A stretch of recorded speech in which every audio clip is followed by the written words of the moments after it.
कि तमाम जो इसमें एयरक्राफ्ट्स होंगे या जो तमाम रक्षा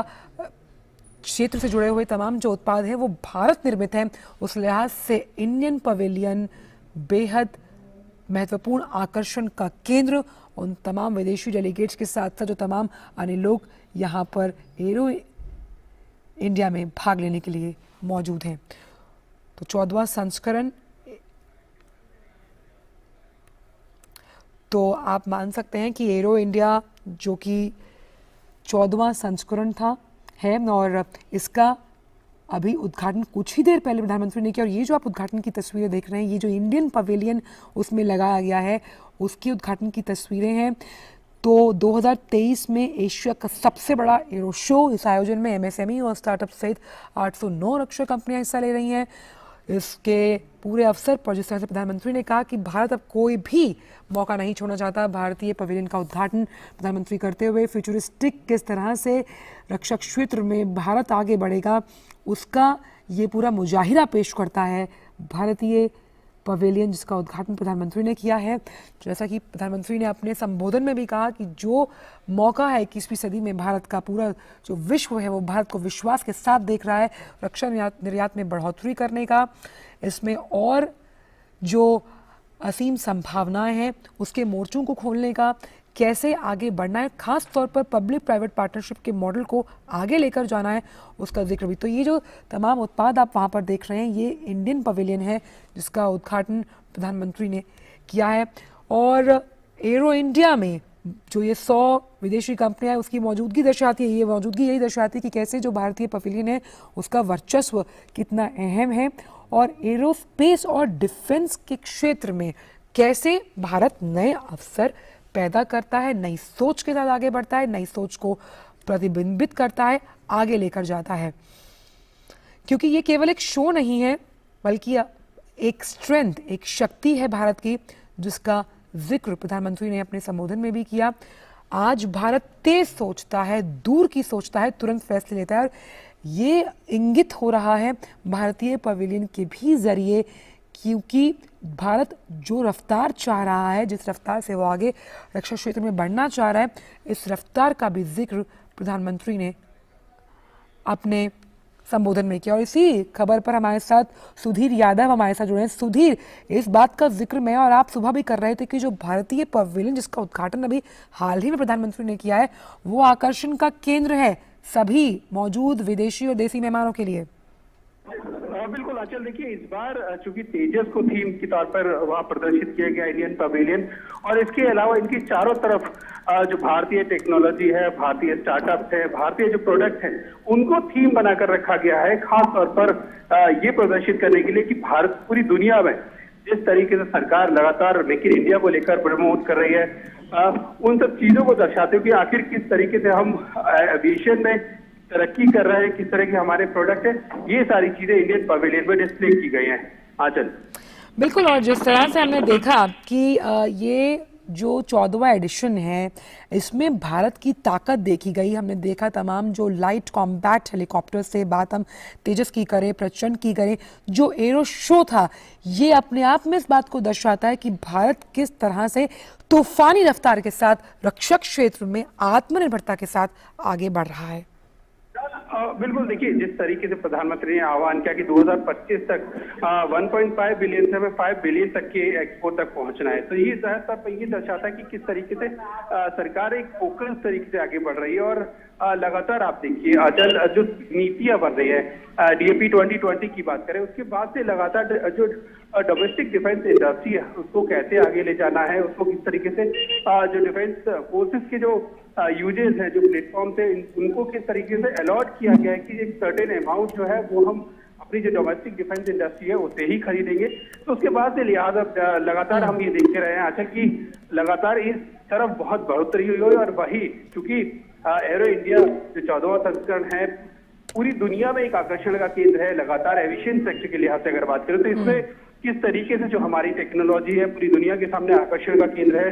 तेजस की बात करें, एलसीएच की बात करें, एलयूएच की बात करें, खासतौर पर एचएएल जो अपने सारे प्लेटफॉर्म है जो मेड इन इंडिया है वो यहाँ प्रदर्शित किए हैं। पूरी दुनिया के सामने। तो जाहिर तौर पर लगातार जो भारत की बढ़ती हुई ताकत है उसका प्रदर्शन पूरी दुनिया के सामने है। और जिस तरीके से सरकार लगातार ये कोशिश कर रही है कि हम आगे बढ़े, न केवल आगे बढ़े बल्कि हमारी जो फ्रेंडली फॉरेन कंट्रीज है उनको एक्सपोर्ट भी करें। और क्योंकि विंग्स ऑफ द फ्यूचर, देखिए ये जो तमाम हम यहाँ पर रक्षा उत्पाद देख रहे हैं, विंग्स ऑफ द फ्यूचर नाम दिया गया है भारतीय पवेलियन को, जिसका उद्घाटन अभी हाल ही में प्रधानमंत्री ने किया। आकर्षण का केंद्र है क्योंकि जब हम ये बात कर रहे हैं सुधीर की 2024 तक भारत का जो रक्षा निर्यात है 25,000 करोड़ के लक्ष्य को हासिल करना, ये भारत का सपना है, उसका मकसद है। और उस लिहाज से ये जो पवेलियन है, जो विंग्स ऑफ द फ्यूचर है, ये अपनी पंखों की उड़ान के साथ आगे बढ़ता हुआ हम देख भी पा रहे हैं। डिफेंस विंग्स लिखा हुआ है उस पर। बिल्कुल आंचल, देखिए जो भविष्य की उड़ानें साफ तौर पर नजर आती है क्योंकि ब्रह्मोस की बात करें, अगर जो फिलीपींस के साथ सौदा हुआ है, इसके बाद जो कई और सारे देश हैं, जो कई सारे हमारे प्लेटफॉर्म्स हैं उसमें इंटरेस्टेड है। तेजस की बात करें, तेजस को कई जो हमारी फ्रेंडली फॉरेन कंट्रीज है उनके साथ पिच किया गया है कि हम उनको ये दे सकते हैं। तो जाहिर तौर पर जिस तरीके से सरकार आगे बढ़ रही है, असल देखिए एक खास बात हमें ध्यान रखनी होगी कि सबसे पहले जो हमारा डोमेस्टिक डिफेंस सेक्टर है, जो ट्राई सर्विसेज, जो तीनों सेनाएं हैं, उनकी जरूरतों के लिहाज से हमें पहले डेवलप करना होगा। वो सारी चीजें हम लगातार करते ही जा रहे हैं, लेकिन हमें ये भी ध्यान रखना होगा कि जो इंडस्ट्री का एक बहुत बड़ा इन्वेस्टमेंट है, जो डोमेस्टिक डिफेंस इंडस्ट्री है, उनकी बहुत बड़ी जो पूंजी लगी हुई है, उसको किस तरीके से और बेहतर बढ़त मिले। तो हमें जो रक्षा का कॉम्पिटेटिव मार्केट है वर्ल्ड वाइड, उसमें कॉम्पीट करना पड़ेगा। और यही चीज को ध्यान रखते हुए सरकार लगातार आगे बढ़ रही है। ये साफ तौर पर नजर आ रहा है कि जो पिछले करीब हम 7 से 8 साल की बात करें, जब से नई सरकार सत्ता में आई है, तो जो वर्ल्ड वाइड भारत की धमक जो दिखाई दे रही है वो नजर आ रही है, न केवल पॉलिसी के लेवल पर बल्कि साफ तौर पर इस चीज में भी नजर आई कि जो यूजेस हैं उनमें साफ तौर पर सरकार की कोशिश ये है कि भारत में निर्मित जो साजो सामान है उनका इस्तेमाल किया जाए, उन्हें बढ़त दी जाए। और एक बार जब वो वैश्विक स्तर पर पहुंचेंगे तो वो पूरी दुनिया में अपनी चमक के साथ नजर आएंगे। जी। और क्योंकि जो विंग्स ऑफ द फ्यूचर, जो भारतीय पवेलियन जिसका उद्घाटन किया गया, किस लिहाज से आने वाले समय में, क्योंकि आप वहाँ पर मौजूद हैं सुधीर, और हमने देखा कि 100 से ज़्यादा जो विदेशी कंपनियां हैं वो इसमें भाग ले रही हैं, उस लिहाज से अपनी ताकत को दर्शाने और प्रदर्शित करने का तो अहम मंच है ही, साथ ही साथ जिस निवेश का जिक्र लगातार प्रधानमंत्री कर रहे हैं पीपीपी मॉडल से, उसके लिए भी हम मान सकते हैं आज का ये दिन, ये मंच अगले 5 दिनों में सबसे उम्दा। बिल्कुल आंचल, देखिए खास तौर पर अगर हम बात करें अपनी टेक्नोलॉजी के लिहाज से तो LCA तेजस तो है ही है। इसके अलावा पिंग स्विंग इकोसिस्टम जो है, ड्रोन्स और एंटी ड्रोन सिस्टम जो लगातार भारत में विकसित हो रहे हैं। और अगले एक दशक में ये माना जा रहा है कि पूरी दुनिया में भारत जो है ड्रोन इंडस्ट्री का हब होगा। ये सारी चीजें, स्पेस टेक्नोलॉजी की बात करें और जो फ्यूचरिस्टिक टेक्नोलॉजी जिनको डेवलप करने की बात की जा रही है, ये सारी चीजों पर लगातार ध्यान रखा गया है। और ये इन्हीं चीजों को जो खासतौर पर अगर हम जो बात करें कि जो हमारे इंडिया पवेलियन है उसमें इन सब चीजों को दर्शाया गया है। और यही यहाँ करीब 100 से कंपनियां जो है ज्यादा है वो पार्टिसिपेट कर रही। तो कोशिश ये है, एक अनुमान आंचल ये है कि करीब 1,75,000 करोड़ से ज्यादा कि जो निवेश के भविष्य में यहाँ जो MOUs है, जो बंधन सेरेमनी है, उसमें ये होने का अनुमान है। तो लगातार कोशिश देखिए सरकार की तरफ से फैसिलिटेशन है, बिजनेस टू बिजनेस मीटिंग्स हैं, लगातार जो इंडस्ट्री लीडर्स है वो आपस में डिस्कस कर रहे हैं। जो तीनों सेनाएं हैं उनके जो टॉप लेवल के ऑफिसर्स हैं वो यहाँ है ये देखने के लिए कि आखिर भविष्य में जो फ्यूचरिस्टिक टेक्नोलॉजीज हैं उनके लिहाज से क्या जरूरत है सेनाओं की है। तो एक फोर्सेस के साथ जो यूजर्स हैं उनका एक आपस में गठबंधन है, उनके साथ चीजें डिस्कस है। तो एक बेहतर हम कहें माहौल, एक बेहतर मंच यहाँ साफ तौर पर नजर आ रहा है, न केवल कंपनीज के लिहाज से। और जिस तरीके से सरकार की बात करें आंचल, कि सरकार की कोशिश ये है कि जो डोमेस्टिक डिफेंस इंडस्ट्रीज है उसको बढ़त मिले। तो उस लिहाज से अगर हम देखेंगे तो करीब 650 से ज्यादा जो भारतीय कंपनियां हैं वो यहाँ पार्टिसिपेट कर रही है। करीब 88 के आसपास जो अंतर्राष्ट्रीय कंपनियां हैं वो यहाँ अपने प्रोडक्ट लेकर आई। तो ज्यादातर पर जब ये सारी चीजें तीनों सेनाओं के सामने होंगी तो एक बेहतर विकल्प न केवल सेना के सामने होगा बल्कि जो इंडस्ट्रीज है उसको भी एक बेहतर मौका मिलेगा कि जो सेना की जरूरतें हैं उनके लिहाज से अपने आप को तैयार कर सके। और इसमें बहुत अहम यहाँ पर सुधीर ये भी है कि जब टेक्नोलॉजी ट्रांसफर का हम जिक्र करते हैं, प्रधानमंत्री हमेशा कोशिश करते हैं कि तकनीक के लिहाज से हर क्षेत्र को कैसे उन्नत बनाया जाए। अगर हम उसका जिक्र करें तो तकनीक, मार्केट करना और विजिलेंस के हिसाब से रक्षा क्षेत्र एक जटिल सेक्टर है। कैसे इसमें आने वाले समय में इसमें जो निर्यात के आंकड़े को 1.5 बिलियन से बढ़ाकर 5 बिलियन करने का लक्ष्य है भारत का, उस लिहाज से 75 देशों को तो हम अभी भी जो डिफेंस एक्सपोर्ट है इक्विपमेंट का वो कर रहे हैं, तो इसको तो लगातार इस दायरे को आगे बढ़ाना ही है। आचल देखिए, खासतौर पर आपने जो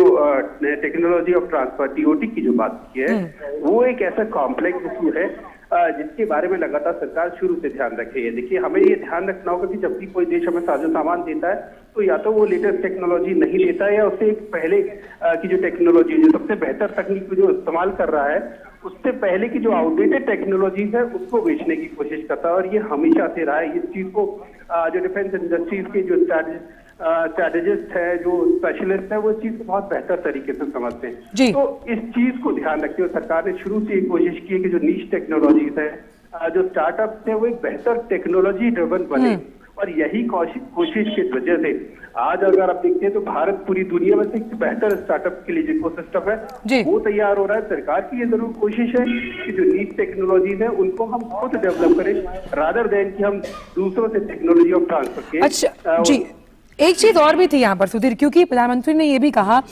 कि लगातार हम अपने दर्शकों को तस्वीरें दिखा रहे हैं। पहले इनको बता दें कि ये जो भारतीय पवेलियन है उसका उद्घाटन प्रधानमंत्री ने किया है। ये वहां पर जो तमाम रक्षा से जुड़े उत्पाद हैं उनकी प्रदर्शनी लगाई गई है, जिसका प्रधानमंत्री जायजा ले रहे हैं, समझ रहे हैं। तो फिर सवाल मेरा यहाँ पर यह है कि प्रधानमंत्री ने कहा कि ये भारत तब तेज सोचता है, तुरंत फैसले लेता है, और खास तौर पर जब हम रक्षा क्षेत्र का जिक्र करते हैं इसमें रिसर्च और डेवलपमेंट में काफी वक्त जाया होता था। उसके बाद कई बार अगर कहीं पर भी कमी है तो कैसे उस कमी को पूरा किया जाए, उसमें लंबा समय लगता था। लेकिन अब वो नहीं है, क्योंकि इस प्रणाली को भी दुरुस्त किया गया है कि R&D में अब कम से कम समय लगे और भारत की रक्षा जरूरतों को त्वरित पूरा किया जाए। बिल्कुल सचिन, देखिए जो बात आपने सही कही, जो इस सेक्टर की खास तौर पर जो कमजोरियां हैं उन पर सरकार खास ध्यान रख रही है। और आपने जिस तरीके से कहा कि रक्षा साजो सामान की खरीद की प्रक्रिया काफी लंबी होती थी और उसमें लंबा वक्त लगता था, जिससे कई बार जो टेक्नोलॉजी हम खरीद रहे हैं वो मार्केट में हमारे खरीदते आउटडेटेड हो जाती थी। एक बड़ी समस्या आ रही थी। इस चीज को ध्यान रखते हुए कोशिश ये की गई है कि सरकार ने जो DMP 2020 जो को जारी किया, उसके बाद से एक प्रॉपर प्रोसेस की जा रही है कि इसको बहुत जल्दी से जल्दी जो प्लेटफॉर्म्स है उनको लिया जाए और खासतौर पर जो प्रोसेस है, ट्रायल्स की प्रोसेस है, उसको बहुत एक्सपेडाइट किया जाए। इसके जरिए सरकार की तरफ से कोशिश ये है कि जो प्राइवेट इंडस्ट्री है, जो PSUs की टेस्टिंग फैसिलिटीज है, वो प्राइवेट इंडस्ट्री को मुहैया कराई जा रही कि आप यहाँ आके टेस्टिंग कर सकते हैं और जो रिजल्ट है वो उन एजेंसीज के साथ साझा किए जा सकते हैं। तो कोशिश यही है सरकार की खास तौर पर कि ज्यादा से ज्यादा फैसिलिटेशन के जरिए आगे बढ़ा जाए और उससे आगे आकर इससे भी आगे कोशिश सरकार की ये है कि जो टेक्नोलॉजी है अगर हम होम ग्रोन डेवलप करते हैं, जल्दी से जल्दी हमारे साथ डेवलप होती है, तो वो हमारे लिए न केवल फायदा होगी बल्कि उसमें भविष्य में हम उससे एक्सपोर्ट के जरिए जो विदेशी मुद्रा है वो भी हासिल कर सकते हैं। और खास तौर पर क्योंकि हमने पूरा ये जो एरो इंडिया शो है ये अपने इस मंच के माध्यम से दर्शकों को दिखाया, जहां पर ऐसे ऐसे करतब दिखाए गए तमाम जो एयरक्राफ्ट से जुड़े तमाम अधिकारी थे उनके द्वारा। और खास तौर पर अगर हम लाइट कॉम्बैक्ट हेलीकॉप्टर्स का जिक्र करें जिसमें तेजस का नाम सर्वोपरि आता है, वो मुख्य आकर्षण का केंद्र रहा। तो आप वहां पर मौजूद रहे और इसी का हम एक प्रतिबिंब जो है वो भारतीय पवेलियन में भी इस तरह के तेजस को देख पा रहे हैं। क्या रिस्पॉन्स आपको लगा, क्योंकि इसे ही माना गया है मुख्य आकर्षण का केंद्र, और कैसे ये जो हम शक्ति के विस्तारीकरण का जिक्र करते हैं खासतौर पे एयरफोर्स के लिए, उसमें बढ़ोतरी करेगा? देखिए अचल, खासतौर पर तेजस को सरकार इसलिए पेश कर रही है क्योंकि जो हमारा मीडियम सेगमेंट में एयरफोर्स की अगर हम बात करें तो करीब 44 जो स्क्वाड्रन है वो होने चाहिए, लेकिन हमारे पास स्क्वाड्रन की अभी क्योंकि लंबे समय तक खरीदारी नहीं है वो कमी है। उस दौरान जो मिग के स्क्वाड्रन हैं उनको आउटडेटेड हो चुके हैं, उनकी मरम्मत करके काम कराया जा रहा है, लेकिन उनको रिप्लेस करना है, उनके लिए हमें उसी श्रेणी का एक विमान की जरूरत है। तो सरकार कोशिश ये कर रही है कि जो मिग के स्क्वाड्रन है उनको तेजस के जरिए रिप्लेस किया जाए, और भविष्य में जो हमारा बैकबोन जो एयरक्राफ्ट होगा, एयरफोर्स का जो बैकबोन होगा, उसको तेजस के तौर पर, तेजस को उसकी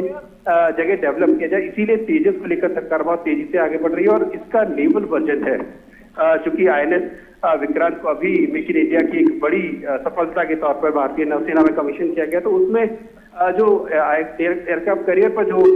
विमान होंगे, लड़ाकू विमान होंगे, उसमें जो तेजस का नेवल वर्जन है उसको डेवलप किया जा रहा है। तो ये सारी कोशिशें हैं, यही वजह है। खासतौर पे चल ये भी है कि जो LCA तेजस है उसमें बेहतर उसकी क्षमता को और बढ़ाने के लिए जो उसका इंजन है उसको G404 की जगह G414 से रिप्लेस किया जा रहा है। तो ये सारी कोशिशें हैं, और कल ही रक्षा मंत्री ने अपनी कटेनर PC में भी ये कहा था कि जल्द ही कोशिश ये की जा रही है कि जो हमारा स्वदेशी इंजन हो वो भी बनाया जाए। उसमें बहुत कोशिश कर रही है, लगातार प्रगति हो रही है। अच्छा, आप अपनी तस्वीरों में बताएं, एक मिनट सुधीर, आपको रोकना चाहूंगी, अपनी तस्वीरों में बताएं कि इसरो चीफ यहाँ पर मौजूद हैं, यहाँ पर वो समझाते हुए कि तमाम किस तरह से जो स्पेसक्राफ्ट अंतरिक्ष में नए परचम गढ़ते हैं। हमने देखा अभी हाल ही में जो 3 ऐसे उपग्रह थे जिनको लॉन्च किया गया था, अभी एक और सफलता का परचम लहराया इसरो ने, उसी की जानकारी देते हुए कि किस तरह से ये तमाम जो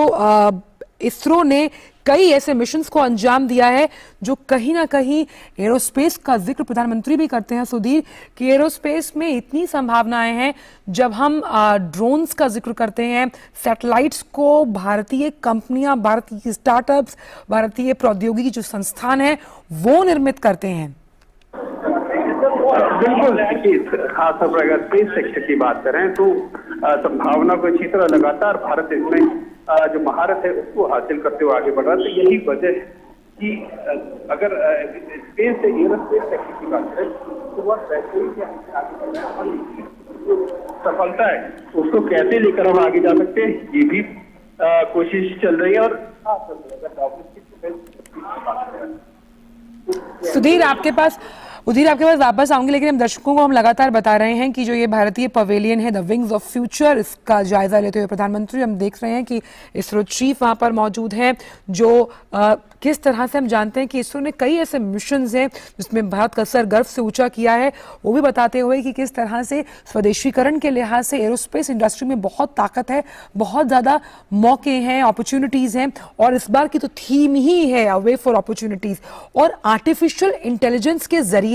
कैसे ये जो पूरा स्पेस है, यानी कि स्पेस सेक्टर, साथ ही रक्षा क्षेत्र की जब हम बात करते हैं उस लिहाज से कितना अहम है। अभी हम जानते हैं कि हाल ही में श्रीहरिकोटा से इसरो ने SSLV D2 का सफल लॉन्चिंग की थी, तो उस लिहाज से कैसे जब एरोस्पेस और रक्षा क्षेत्र में आत्मनिर्भरता आएगी, तो ये कुछ ऐसे सेक्टर्स हैं जो किसी भी देश की ताकत को आगे बढ़ाने में और किसी भी देश की ताकत को वैश्विक मंच पर रखने का मादा रखते हैं, कि वैश्विक मंच पर इस कद से आपकी बढ़ोतरी होती है, पूरा जो विश्व है वो आपको आशाओं, मौके की नजर से देखता है, उस लिहाज से ये अहम हो जाता है। और आर्टिफिशियल जो इंटेलिजेंस है जिसका जिक्र लगातार प्रधानमंत्री अपने कई संबोधनों में कर चुके हैं कि कैसे आर्टिफिशियल इंटेलिजेंस के जरिए, चाहे हम एरोस्पेस की बात कर रहे हैं, रक्षा क्षेत्र की बात करते हैं, कितनी ज्यादा संभावनाएं हैं, कितनी ज़्यादा से मौके हैं जिन्हें हम भुना सकते हैं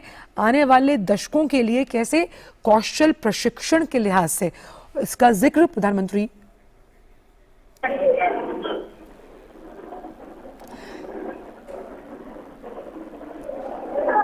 और अब भारतीय पवेलियन का उद्घाटन करने के बाद प्रधानमंत्री कर्नाटक पवेलियन का उद्घाटन कर रहे हैं। ये तस्वीरें आप देख सकते हैं, यहाँ पर भी आप देखिए कि प्रदर्शनी लगाई गई है कि कैसे जो भ्रमण कर रहे हैं प्रधानमंत्री, जायजा लेते हुए जो कर्नाटक पवेलियन उसका, कि कैसे यहाँ पर भी रक्षा और एरोस्पेस के साथ अगर हम बात करें तो टेक्नोलॉजी, जिस तकनीक का जिक्र प्रधानमंत्री करते हैं हमेशा, तकनीक के लिहाज से कैसे उन्नत बनाया जा सकता है इन सेक्टर्स को। प्रधानमंत्री कर्नाटक पवेलियन का उन्होंने दौरा किया, ये उसी की तस्वीरें हैं। यहाँ पर जो तमाम जो प्रदर्शनी लगाई गई है जिसमें खास तौर पर रिसर्च और डेवलपमेंट जो है, जो एक सबसे बड़ी नींव माना जाता है जब हम बात करते हैं खास तौर पर एरोस्पेस की, बात करते हैं स्पेस टेक्नोलॉजी की, उस लिहाज से तो प्रधानमंत्री ने कर्नाटक पवेलियन का दौरा किया है। और एरोस्पेस में ड्रोन टेक्नोलॉजी का हम जिक्र करें, सैटेलाइट्स की हम बात करें, कैसे वो पब्लिक प्राइवेट पार्टनरशिप मॉडल के साथ कौन कौन सी कंपनियां किस लिहाज से यहाँ पर आकर निवेश कर सकती हैं, इस सेक्टर को आगे बढ़ा सकती हैं, उस लिहाज से भी एरो इंडिया शो बेहद अहम। तो हमने देखा जो 14वां संस्करण एरो इंडिया शो का, उसका उद्घाटन प्रधानमंत्री ने किया, जो भारतीय पवेलियन है उसका उद्घाटन प्रधानमंत्री ने किया, और अब कर्नाटक पवेलियन का दौरा करते हुए प्रधानमंत्री नरेंद्र मोदी। आज का दिन बेहद अहम, जिस तरह से भारत की जो ताकत है रक्षा क्षेत्र में आत्मनिर्भरता के साथ आगे बढ़ते हुए, उसका हमने प्रदर्शन देखा। ये जो वायु की ताकत, जो वायु क्षमता है, उसका विस्तारीकरण देखा जाएगा। कैसे जो हम जो लाइट कॉम्बैक्ट हेलीकॉप्टर्स का जिक्र कर रहे हैं, जब उन्हें बेड़े में शामिल किया जाएगा भारतीय वायुसेना की, सबसे अहम यहाँ पर है कि जो एक लंबी प्रणाली है उसको दुरुस्त किया गया है। रिसर्च और डेवलपमेंट में जो वक्त लगता था, कैसे उसकी खामियों को दुरुस्त करके आगे बढ़ाया गया, और ताकि जो रक्षा ज़रूरतें हैं भारत की, उन्हें कम समय में कैसे पूरा किया जा सके, इसका जिक्र लगातार प्रधानमंत्री ने भी अपने संबोधन में किया कि कोई भी मौका अब जो है वो भारत छोड़ना नहीं चाहता। और 21वीं सदी का जो ये मौका है वो भारत का, क्योंकि भारत अब जल्द सोचता है, अच्छा सोचता है, ठीक सोचता है और तेज त्वरित फैसले लेता है, जिसका जिक्र प्रधानमंत्री ने किया। और खाली एक प्रमुख मंच के तौर पर नहीं, जहां पर सभी कंपनियां आकर यहाँ पर भारत की रक्षा प्रदर्शनी को देखे, बल्कि एक भागीदार के रूप में भी भारत आगे बढ़ता हुआ, खास तौर पे जब हम एरोस्पेस का जिक्र करते हैं। और कैसे एरो इंडिया का ये जो हमने पूरी प्रदर्शनी देखी, उसमें हमने देखा कि 80 से ज़्यादा देशों की भागीदारी देखी, जिसमें स्वदेशी तकनीकों को कैसे बढ़ावा दिया गया है, उसकी भी बानगी हमने यहाँ पर देखी है। तो एरो इंडिया में सैन्य विमानों, हेलीकॉप्टर्स, रक्षा उपकरण, नए युग के हम कह सकते हैं जो एवियोनिक्स हैं, और पूरी प्रणाली को कैसे आमूलचूल परिवर्तन इसमें किया गया, वो साफ तौर पर यहाँ पर प्रदर्शित होता हुआ, क्योंकि निर्माण के रूप में भारत एक केंद्र के रूप में आगे बढ़ता हुआ, और विश्वास के साथ जो तमाम अन्य देश हैं, विकसित हों चाहे विकासशील हों, अपनी रक्षा ज़रूरतों के लिए भी भारत की तरफ देख रहे हैं। और संभावित जो निवेश है वो नए रोजगार के मौके, नए रोजगार के जो मोर्चे उनको सृजित करता हो। तो कर्नाटक पवेलियन का प्रधानमंत्री ने दौरा किया,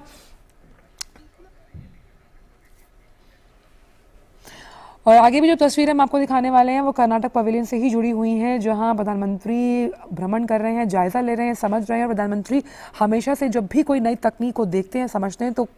कोशिश यही करते हैं कि कैसे भारत में अलग अलग क्षेत्रों में इस तकनीक का फ़ायदा हो, और इसका फ़ायदा वो जो आखिरी पायदान पर बैठा व्यक्ति है उस तक भी पहुँचे। तो टीम इंडस आप देख सकते हैं, सबसे अहम बात यहाँ पर है, जो तमाम कंपनियों के नाम हम पढ़ पा रहे हैं, जो समझ पा रहे हैं कैसे यहाँ पर स्वदेशी कंपनियों का वर्चस्व है, ये साफ तौर पर जो आत्मनिर्भर भारत का विजन, फोकस प्रधानमंत्री ने देखा है, वो उसको इंगित, लक्षित और रेखांकित करता हुआ, परिलक्षित करता हुआ साफ तौर पर नजर आ रहा है। तो आत्मनिर्भर फॉर्मेशन, जिसका हमने एक मुजाहिरा देखा, शो में दिखाया गया, जिसमें जो लाइट कॉम्बैट हेलीकॉप्टर्स थे, लाइट यूटिलिटी हेलीकॉप्टर्स थे, साथ ही इस फॉर्मेशन में हमने एडवांस लाइट हेलीकॉप्टर्स को भी हैरतअंगेज करतब करते हुए देखा। और उस लिहाज से कितनी बारीक पैमाने को हर कसौटी पे खरा उतरते हुए इस तकनीक के साथ निर्मित किया गया इन उपकरणों को, जिसका जिक्र प्रधानमंत्री ने भी किया कि ये जो पूरा सेक्टर है कि विजिलेंस मांगता है, सतर्कता मांगता है, डेडिकेशन मांगता है, और बिना सतर्कता के कोई भी उपकरण, अगर हम बात करें कोई भी हेलीकॉप्टर या फिर जो भी रक्षा से जुड़े उत्पाद हैं, उन्हें बनाना मुमकिन नहीं है, क्योंकि देश की सुरक्षा और देश की सेना से जुड़ा हुआ मामला है। तो यहाँ पर भी प्रधानमंत्री ने उसका जिक्र किया था कि काफ़ी अहम है जब हम यहाँ पर तमाम इन उपकरणों को बनाने की उस उन्नत तकनीक का जिक्र करते हैं। आर्टिफिशियल इंटेलिजेंस का रोल भी बहुत अहम हो जाता है रक्षा क्षेत्र के उन्नत प्रदर्शन के लिए। इसलिए हमने देखा कि कुछ देर में जो डीआरडीओ का भी इंडिया पवेलियन है, कैसे उसमें sensors, combat aircraft, UV, missile and strategic systems, engine and propulsion system, क्योंकि कोई भी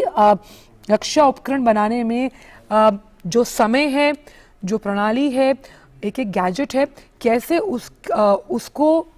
तमाम प्रणालियों पर खरा उतरना पड़ता है, तमाम टेस्ट पास करने पड़ते हैं, उस लिहाज से भी रक्षा प्रदर्शनी काफ़ी अहम, जहां पर आप देखिए कि 100 से ज़्यादा जो विदेशी कंपनियां हैं वो भाग ले रही हैं। अब उनका भाग लेना ये दर्शाता है कि कहीं ना कहीं जो एक विश्वास है भारत की रक्षा क्षेत्र में आगे बढ़ती हुई प्रगति को लेकर, उन्नति को लेकर, उसमें वो विश्वास जताते हुए तमाम कंपनियां। तो कर्नाटक पवेलियन का प्रधानमंत्री दौरा करते हुए, तो कैसे ये जो कर्नाटक राज्य ये भी इन उपलब्ध अवसरों में से मौकों की तलाश करते हुए एक नई जमीन तैयार कर रहा है रक्षा क्षेत्र के लिए, उस लिहाज से आज का ये दिन काफ़ी अहम। तो एरो इंडिया शो जिसका हमने देखा, मज़ा सबने लिया, और सबसे अहम बात यहाँ पर यह है कि हैरतअंगेज कारनामे करते हुए दिखाए गए। तो ये रक्षा ताकत थी, वायु ताकत थी, जिसका हम देख सकते हैं प्रदर्शन किया गया। तो बेंगलुरु में यलहंका के वायु सेना स्टेशन में एरो इंडिया 2023 का जो 14वां संस्करण है, जिसका उद्घाटन प्रधानमंत्री ने किया, और